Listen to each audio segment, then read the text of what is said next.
So you saw how I preceded the sit with the turn. I turned into him. It's a great way, especially in the beginning. I don't have to do that anymore, but the first few weeks that we worked with Oakley, that's what we were doing. So I'm gonna release him and do it again. Okay, so I'm gonna step into him like that. See how my body's doing the work? See how, sit.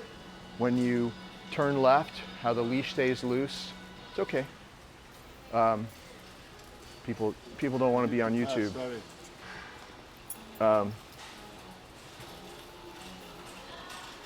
that's a great move to do. And if you do that every time you can, it's just going to help change his perception of you quicker.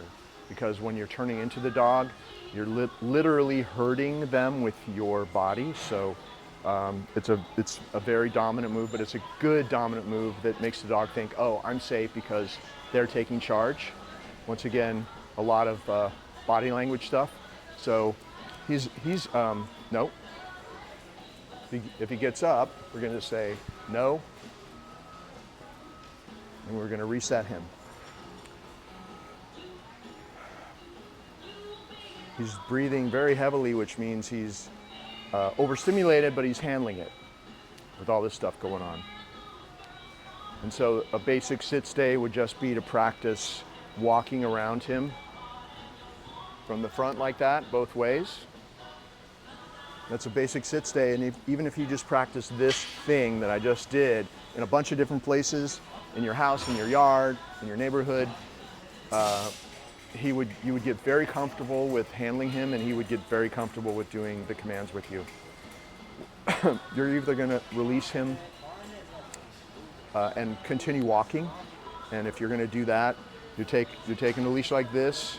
Your left hand, the part that goes to his collar comes out the back of your hand so that you can just tap and release, tap and release.